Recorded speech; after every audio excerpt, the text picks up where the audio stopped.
Hello, everybody. This is Dr. Langdon, board certified pediatrician, mom of 6 and grandmother to 3, with today's topic of norovirus. We are seeing this all the time. It is surging right now, and it is horrible.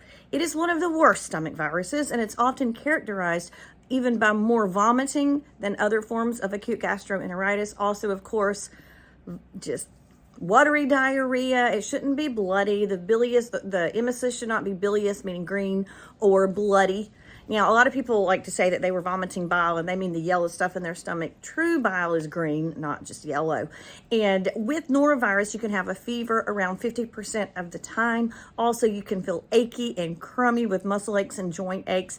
It's really bad. The incubation period is anywhere from 1 to 2 days, so 24 to 48 hours, and then typically the symptoms can last from 2 to 3 days. The reason it's a little bit special is because it is tough.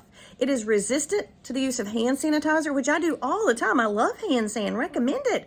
But for this particular thing, it's resistant to alcohol-based cleaning solutions, and you should wash surfaces with a bleach solution, and you should wash your hands with running water and soap, not just hand sand.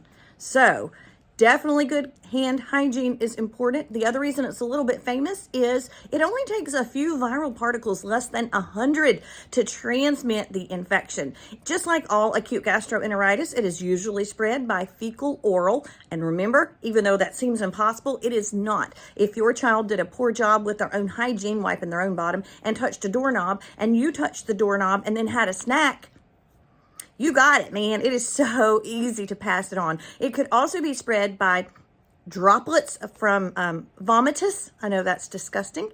It could be spread by what we call fomites. That is like the doorknob or some toy or something the kid was playing with, and then you touched it and then you caught it as well. Or you could have contaminated liquids or solid foods that you were eating and didn't realize maybe somebody didn't wash their hands and had accidentally contaminated that food or water or drink, and then you would also be sick. It's horrible. Just like with the other stomach bugs, you would try to take a break after vomiting, around 15 to 30 minutes, and then try to sip very small amounts of clear fluids like water, ice chips, popsicles, Gatorade. For younger kids, Pedialyte. You would want to monitor urine output, especially in the younger kids. And remember, we always need to see at least 1 urine output every 8 hours or 3 in a 24-hour period.